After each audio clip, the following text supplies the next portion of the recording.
Out of transactional analysis was developed what we now call emotional intelligence. This was developed by a chap called Daniel Goleman, and this came out in the late 80s, early 90s. I'm sure you've heard of emotional intelligence, you probably worked with it. And we now know that it is our emotional intelligence that is key to our success in relationships. And for most of us, both personally and professionally, it is our relationships that determine our happiness, our success, and other people's. So what is it? Well, the best definition I ever came across was it's not how intelligent you are that matters, it's how you are intelligent that matters. More officially, it's emotional intelligence is the degree to which we are able to think about our feelings and feel out our thoughts in order to guide our behaviour. Now, there are two aspects, primary aspects to emotional intelligence. There is how intelligent we are with ourselves, our intrapersonal intelligence, how intelligent we are with others, our interpersonal intelligence. We start with how intelligent we are with ourselves, and the cornerstone of all emotional intelligence is our self-awareness. Am I aware of how I'm feeling, of how I'm responding to what this other person or the environment is doing? And am I aware of, and therefore not in control of, but able to manage these responses? Okay? From that awareness comes my ability to manage myself. If I'm not aware that I'm getting angry, I won't be able to do anything about it.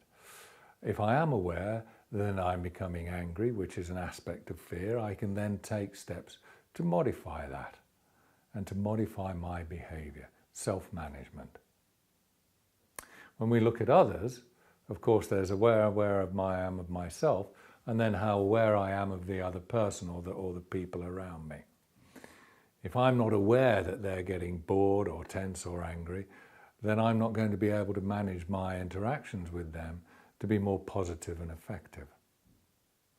So self-awareness, self-management, awareness of others, and you would imagine that the next one would be management of others. But this really, for me, is the jewel in the crown of emotional intelligence, because it's not managing others, because we can't manage others directly.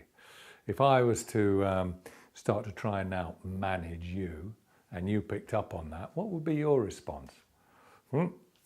You'd say, oh, no, you're not going to manage me, thank you very much.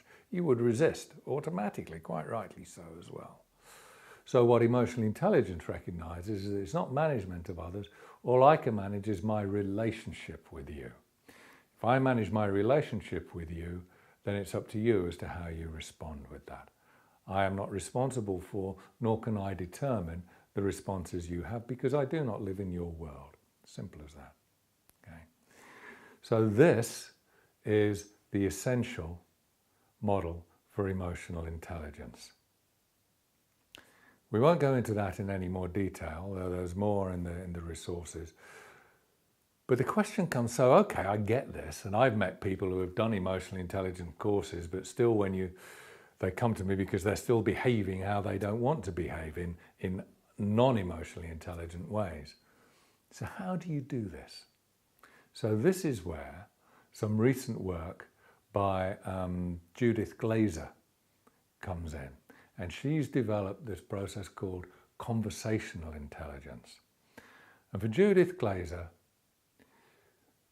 performance in any sphere is determined by the culture of that organisation or that group. That culture is determined by the quality of the relationships.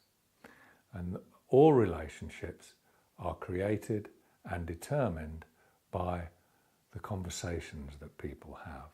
And by conversations, it's not just the words that I'm using, because we know that only 7 to 30% of our communication are the words that we use. Most of it is that non-verbal language, the tone of voice, the physical tension, the little movements of the face and around the eyes. So the quality of Our success, our happiness and everything is determined by the quality of our relationships, which is determined by the quality of our conversations. She provides a very simple but highly effective dashboard, if you like, for understanding where we are and how emotionally intelligent we are being at any point while we are interacting with others. As you can see on the screen now, there are 3 levels of conversation. Level 1 is the very basic. This is where somebody actually tells us what they want us to hear. They may ask for questions in a way that says, don't ask any questions. And then they walk away thinking, well, that was a pretty good conversation. Yep, I told them, nobody had any questions. They understood. Fantastic. That's real communication. So that's level 1. And the reason I'm telling, and I don't want people to ask me any questions, is because I'm desperate to protect my worldview. I'm desperate to protect the way I see it, the way I want it to happen, and not have that disruptive. So it's a very protective space, however domineering it may seem. Level 2 is quite different. This is where we are advocating a position. Level 2 conversation can be very emotional, very exciting. I'm really asking you questions because I need to know about where you are, what you mean, why you're saying what you're saying. But actually, if I'm honest, the only reason I'm asking you questions is to get more data so I can give you a better argument back. Because I'm advocating, I'm championing a position here, and essentially, I want to win. I want to prove to you that I'm right and you're not. So that's level 2. The objective is not to tell or protect a position, it's to win. Then level 3 conversations. These are sharing conversations. These are where co-creation takes place. The agenda I have when I ask you questions is to truly and honestly explore your perspective so I can understand it and expand my own understanding of whatever it is we're talking about.